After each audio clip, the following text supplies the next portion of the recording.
नमस्कार मंडळी, आज बिग बॉस मराठीच्या घरामध्ये कॅप्टनशी उमेदवार टास्क पार पडला आणि या टास्क मध्ये खरं सांगायचं झालं ना तर टीम बी वरती टीम ए जबरदस्त हावी झाली होती. पूर्ण दोन्ही फेऱ्यामध्ये टीम ए अक्षरशः हावी झाली होती. पण टीम बीचं सांगायचं झालं ना तर यामध्ये पॅडी दादा, हॅट्स ऑफ यार, पॅडी दादा काय जबरदस्त खेळ. म्हणजे पॅडी दादा 54-55 वर्षाचा आहे, तरुणाला लाजवेल असा पॅडेदादाने आज बिग बॉसच्या घरामध्ये खेळ केलाय. जबरदस्त पॅडेदादाचं खरंच कौतुक. यानंतर अभिजितला जिथे जिथे संधी मिळेल तिथे त्यांनी एकदम A1 गेम दाखवला. अक्षरशः तो अरबाज आणि टीमला तो भिडत होता. यानंतर जान्हवी खूप छान खेळली, पण जान्हवीसाठी खरंच खूप वाईट वाटलं की अरबाजने जो काही निर्णय घेतला त्याच्याबद्दल आपण बोलूच. आर्या एक नंबर खेळ, आर्याचा जबरदस्त खेळ. आर्याने ज्या पद्धतीने पहिल्या फेरीमध्ये त्या सगळ्या पिशव्या प्रोटेक्ट केल्या होत्या ना, जबरदस्त A1.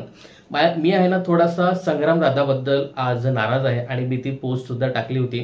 संग्राम दादाचा खेळ कसा तुम्हाला आवडला का की नाही आवडला, तर जवळजवळ 60% लोकांनी सांगितले की संग्राम दादाचा खेळ आम्हाला अजिबातच आवडला नाही. संग्राम दादा जो काही वाईल्ड कार्ड कंटेस्टंट म्हणून आलाय तर बिग बॉसने थोडासा निर्णय घ्यायला पाहिजे, अशा बऱ्याच सध्या कमेंट्स त्या आपल्या पोस्टवरती पाहायला मिळतात. पण खरंच संग्रामदादाकडनं खूप अपेक्षा होत्या. खरं तर संग्रामदादाने नुसतं त्या अरबाज पटेलला धरून ठेवलं असतं ना तरी चाललं असतं, पण संग्रामदादा अजिबात खेळतच नव्हता असं मला तरी दिसतं. याविषयी तुम्हाला काय वाटतं हे कमेंट्स करून नक्की सांगा. बघा, पहिल्या फेरीमध्ये आहे ना अरबाज पटेलने सहज संग्रामदादाला असं पकडून ठेवलं होतं आणि बाहेर काढलं. इथे अरबाज पटेलने बघितलं की आपण सहज टीम बी वरती हावी होतोय, याच्यामध्ये खेळणारे जास्त कोणच नाहीये. म्हणजे जेव्हा ज्या काही टीम पाडल्या असतील ना तेव्हा अरबाजला थोडंसं हे झालं असेल की यार या टीममध्ये संग्राम आहे, आता आपण कसं खेळायचं. पण ज्या पद्धतीने त्याने गेम बघितला का संग्राम गेम मध्ये जास्त दिसत नाही, ऍक्टिव्ह नाही. दुसऱ्या फेरीमध्ये लगेचच अरबाज थेट टीम बी मध्ये आतमध्ये शिरला आणि सगळ्या ज्या काही पिशव्या वगैरे आहेत ना त्या घ्यायला लागला. कारण त्याने बघितलं हा संग्राम तर फुसका निघालाय, आपण थेट भिडूया. तिथे पण संग्राम जात नव्हता की बाबा त्या अरबाजला आपण पकडू. त्यानंतर बघा या दुसऱ्या राऊंडमध्ये तिकडे एका बाजूला अरबाजने त्या पॅडीदादाला पकडलं, एका बाजूला त्या वैभवने अभिजितला पकडलं होतं. इथे सुद्धा ते स्विमिंग पूलच्या इथे तो संग्राम जाऊन त्यांना काहीतरी रोखू शकत होता. जान्हवी इकडनं सांगते की दादा तुम्ही जा आणि पकडा, पण संग्राम दादा काय हालत नव्हता तिथून. म्हणजे मला कळत नव्हतं त्यांचा गेम, म्हणजे वाईट दिसायचं नाही की माझ्याकडनं जास्ती शक्ती लावली जाईल, काय त्यांचा गेम होता ते माहिती नाही. पण इथे ना खरंच ते आजच्या टास्कमध्ये हिरो होऊ शकत होते. कारण ज्या पद्धतीने अरबाज खवळला होता ना तर त्याला थांबवण्यासाठी संग्रामदादा हा उत्तम पर्याय होता. पण अरबाजने बघितलं की इकडे सगळं शांत आहे, चला आपण आपला गेम खेळूया. याच्यामध्ये आहे ना पॅडीदादाने एकच नंबर गेम दाखवला. काय जबरदस्त चपळाई पॅडीदादामध्ये, जबरदस्त. आता टीम ए बद्दल सांगायचं झालं ना तर अरबाजने जबरदस्त गेम खेळला. बघा, नेहमीच आपण अरबाज आणि निकीला बोलत असतो, पण हे लोक खेळतात बिग बॉसच्या घरामध्ये, गेम खेळतात, टास्कमध्ये गेम खेळतात. बघा, निकी जेव्हा काय त्याचं नाव अंकिता जेव्हा वाचत असते ना नवीन टास्क बद्दल, निकी लगेच आपले चक्र फिरवायला लागते की आता आपल्याला असं करायचं तसं करायचंय. जेव्हा टास्क सुरू झाला ना तेव्हा लगेच निकीने सगळ्या सदस्यांना घेतलं आणि लगेचच रणनीती ती आखायला तिने सुरुवात केली की आपण असं करायचं, आपण तसं करायचं. इकडे टीम बीचे सगळे सदस्य शांत, आपण असंच करूया, आपण या पिशव्या भरूया, आपण त्या पिशव्या भरूया. यांची ना अशी स्ट्रॅटेजी अजिबात तयार होत नाही. कुठेतरी अंकिता बोलण्याचा प्रयत्न करते, अभिजित बोलण्याचा प्रयत्न करतो, पण ते ना काय म्हणूया आपण डायरेक्ट अंमलात आणत नाही. तसे टीम एचे असं नाही, नक्की लगेचच त्या गेम मध्ये शिरते आणि ती जी काही प्लॅनिंग आहे ना ती करायला सुरुवात करते. आणि तसे तिने आजच्या दिवशी गेम सुद्धा हे लोक खेळले. पण मला आहे ना सूरज बद्दल थोडंसं बोलायचं आहे. सूरज टीम ए मध्ये टाकला ना की तो एकदम फूस होऊन जातो, तो जास्त गेम दाखवतच नाही. बिग बॉसने हे थोडंसं लक्षात ठेवायला पाहिजे की बिग बॉसने थोडंसं हे लक्षात ठेवायला पाहिजे की सूरज आहे ना टीम ए मध्ये खेळत नाही तर त्याला टीम बी मध्ये टाकू, तिथे तरी तो खेळेल. कारण यांच्या विरुद्ध तो खेळायचा प्रयत्नच करत नाही. मध्ये मध्ये तर पटकन त्या अरबाजवर पण तो गरम होत होता. म्हणजे त्याला ना टीम ए मध्ये जास्त रस नाही, त्याला ना खरं तर टीम बी मध्ये टाकायला पाहिजे. यानंतर निकीचं तुम्ही बघितलं असेल, निकीने अक्षरशः अरबाज पटेलला आपला डोअरमॅट किंवा अजून काही शब्द वापरला ना तरी चालेल, ज्या पद्धतीने अरबाज पटेलला तिने अक्षरशः मुठीत ठेवलंय ना, बघा निकी सांगेल तसंच अरबाज वागताना दिसतोय.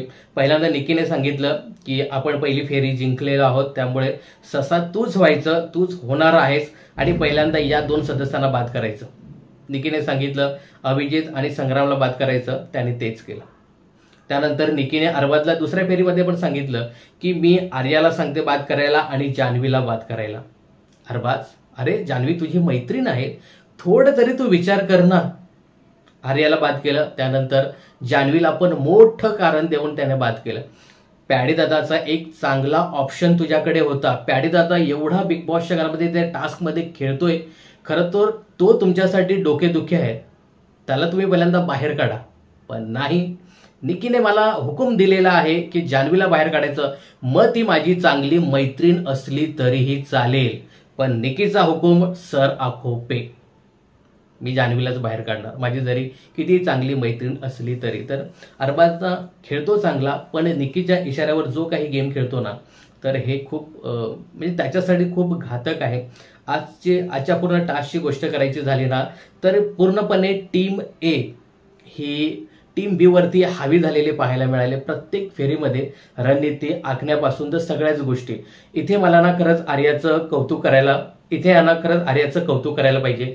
ज्या पद्धतीने ती निकी तांबोळे अक्षरशः तिच्यावरती धावून येत होती, तरी आर्याने खूप छान पद्धतीने ते सगळ्या पिशव्या तिने प्रोटेक्ट केल्या पहिल्या फेरीमध्ये, पण त्या जास्त तिथे लटकवल्या नव्हत्या. आणि बिग बॉसने लगेचच कॅमेरा पण फिरवला. तो कॅमेऱ्याकडे कॅमेरा लावला आणि आर्याने किती पिशव्या लटकवल्या हे माहिती नव्हत्या. इथे निकी पुन्हा एकदा माती खाताना दिसत होती की मी या ग्राह्यच धरणार नाही. शेवटी बिग बॉसला इथे इंटरफेअर करावं लागलं की बाई तू संचालक आहेस, तुझ्यावरती सगळं अवलंबून राहणार आहे. तेव्हा तिने त्या जो काही ती फेरी आहे ती व्यवस्थित तिने पूर्ण केली. नाहीतर इथे निकी सुद्धा पूर्ण माती खाणार होती आणि अभिजित पण ठाम होता, तू जर ह्या पिशव्या ग्राह्य धरला नाही तर मी सुद्धा ग्राह्य धरणार नाही. तर हा अभिजितचा हा जो काही गेम होता ना, तो चांगला होता. आता इथे बघा, पहिली फेरी जिंकल्यानंतर साहजिकच आहे बजरसाठी उभे राहायचं आहे. इथे अरबाज अगदी अडून राहतो, तिथे मला इथेच उभं राहायचं आहे. इथे संग्राम दादा पण त्याला टक्कर देऊन तिथे उभं राहू शकत होता. पहिल्या फेरीमध्ये साहजिकच ज्या पद्धतीने तो उभा होता अरबाज, तर तोच, आणि तो उंच आहे, तर तोच त्या बजरवरती हात ठेवू शकत होता. माझं असं सांगण्याचं मत आहे ना की पहिल्या फेरीला इथे बजर वाजवण्याच्या इथे त्या संग्रामला आर्या फुल नडत होती, म्हणजे मला इथे उभं राहायचं आहे. तर इथे बाकीच्या जेंट्स लोकांनी, विशेष करून टीम बीच्या जेंट्स लोकांनी तिथं येणं, आर्याच्या जागेवरती येणं अपेक्षित होतं. आर्या एकटीच का लढायला पाहिजे? जान्हवी पण तिथे होती, पण आता तो बॉय आहे की नाही तिथे, तर बॉयच्या इथे थोडंसं तरी बॉयजने येणं अपेक्षित होतं. याविषयी तुमचं काय मत आहे कमेंट्स करून नक्की सांगा. दुसऱ्या फेरीमध्ये पण संग्राम दादा त्याला झटापट करण्याचा अजिबात प्रयत्नच करत नव्हता. थोडा तरी प्रयत्न कर ना, थोडंसं बाजूला कर, काहीतरी कर. अजिबात म्हणजे मला चांगलं दिसायचं आहे किंवा माझी ताकद मला जास्त दाखवायची नाही, माझ्यामुळे काहीतरी होईल असा विचार करू नकोस रे. तुझ्याकडनं फार अपेक्षा आहेत, चांगला काहीतरी गेम दाखव. आणि जेव्हा टीम बी मध्ये संग्राम आहे हे वाटल्यानंतर टीम बीच्या सदस्यांना खूप आनंद झाला असेल की यार आता आपल्याकडे कोणतरी चांगला व्यक्ती आलेला आहे. पण इथे पॅडी दादानेच आणि अभिजितने जबरदस्त गेम दाखवला. अंकिता पण थोडी मध्ये मध्ये छान खेळण्याचा, ते प्रोटेक्ट करण्याचा तिनेही प्रयत्न केला, पण संग्राम दादाचा गेम थोडासा त्याने दाखवायला हवा होता. काय वाटतं तुम्हाला या टास्क विषयी? कोणाचा गेम चांगला झाला हे कमेंट्स करून नक्की सांगा. सेकंड राऊंडसाठी तर निकीने ठरवलंच होतं की आपण पहिल्यांदा जाऊन त्यांच्या पिशव्या फाडायच्या, आणि तसंच अरबाजने केलं. अरबाज लगेचच, निकीने ऑर्डर दिले, जाऊया आपण डायरेक्टच शिरूया आतमध्ये. अरे थोडंसं पिशव्या तरी भरू द्या, गेम तरी चालू होऊ द्या. तुम्ही गेमच चालू करत नाही, पण तो गेम जाणार कसं पुढे? पहिल्या वेळी बघा बऱ्यापैकी पिशव्या तुम्ही भरल्या, त्यानंतर जे काही फाडाफाडी झाली ती झाली. दुसऱ्या फेरीमध्ये तुम्ही पिशव्याच भरू दिल्या नाही. थोडासा पॅडी दादा त्याने थोडीशी गंमत आणली त्या टास्कमध्ये, बाकी अरबाजने अख्ख्या गेमची YZ केली. याविषयी तुम्हाला काय सांगायचं हे कमेंट्स करून नक्की सांगा. अरबाज जेव्हा ससा होत होता ना, ज्या पद्धतीने अभिजित दादा त्याची जी काही खिल्ली उडवत होता ना, तर ते बघून ते ऐकून आहे ना फार मजा येत होती. काय माकडचाळे करतो तू, ससा नाही तर तो कासव वगैरे जे काही बोलत होता ना, ते एकच नंबर होतं. भारी वाटत होतं ते ऐक. यानंतर थोडंसं नंतर वैभव आणि पॅडी दादाचं वाजलं. वैभवचा असा ना गेम नाही आहे बिग बॉसच्या घरामध्ये. पहिल्या टास्कमध्ये तो व्यवस्थित खेळतच नव्हता. त्यानंतर पॅडी दादा त्याच्यावरती गरम झाला ना, की आता तू दाखव, आता तू दाखव. तर यानंतर मग वैभव त्याला इकडे खेच तिकडे खेच पॅडी दादाला, त्यानंतर मग त्या स्विमिंग पूलच्या इकडे ने. जेव्हा पॅडी दादा वैभववरती गरम झाला तेव्हा वैभव ऍक्टिव्ह झाला. नाहीतर पहिल्या फेरीमध्ये तर तो अजिबात खेळतच नव्हता. आणि असा पण तो खेळतो कुठे. खरं तर यावेळी वैभवला खूप संधी होती, कारण तू अरबाजच्या बाजूने आहेस. कारण अरबाज असेल ज्या टीममध्ये तिथे तू चांगला गेम दाखवतो, परंतु आज सुद्धा तुझा गेम चांगला होत नव्हता. मध्येच थोडंसं अभिजित दादाने त्या ताईंच्या इथे हात घातला होता ते काढायला. नंतर त्याने माफी सुद्धा मागितली. तर या टास्कमध्ये आहे ना, मला थोडीशी टीम ए ही हवी वाटली टीम बी वरती. मात्र दोन्ही टीमचा विचार करता तर इथे पॅडी दादा आणि अभिजित दादाचा A1 गेम झाला. इकडून निकी आणि अरबाज त्यांच्या पद्धतीने ते खेळत होते. काय वाटतं या दोघांच्या गेमविषयी कमेंट्स करून नक्की सांगा. पण नक्कीच काय त्याचं नाव, संग्राम दादाच्या गेमविषयी कमेंट्स करायला विसरू नका. यानंतर पहिल्यांदा जो काही भाजीचा जो काही घोळ झाला, तर याच्यामध्ये मला असं वाटतं ना की वर्षाताईंची चुकी होती. एक तर तुम्हाला किचन दुटी नाही आहे, आणि हे जे काही भाज्या निवडण्याचं काम हे तुमच्याकडे नाहीच आहे ना, मग कशाला तुम्ही त्या भाज्या निवडायला जाता आणि कशाला ते फेकून देता. एकतर ती निकी तांबोळी एखादा विषय तिला पाहिजेच असतो, एखादा मुद्दा, आणि तो सहज मुद्दा तुम्ही तिला तो काढू दिला. काही गरज पण नव्हती. तर मला असं वाटतं ना की थोडीशी ताईंची तिथे चुकी झालीच. कारण सगळं घर एकवटलं होतं ताईंच्या विरोधात. त्यामुळे ताईंची नक्कीच तिथे चुकी असेल. आणि थोडंसं पॅडी दादा पण थोडासा ताईंना जास्त बोलला. बशांचा जो काही मुद्दा, बशी थोडीशी खराब झाली का तुम्ही, बशी थोडीशी जर खराब झाली तर तुम्ही सगळ्याच बशा फोडणार का. तर इथे पॅडी दादाचं हे थोडंसं चुकलंच उदाहरण. पण ज्या पद्धतीने ताई ज्या पूर्ण बिग बॉसच्या घरामध्ये काल वागल्या, तर थोडंसं त्यांचं चुकलं. याविषयी तुम्हाला काय सांगायचं हे कमेंट्स करून नक्की सांगा.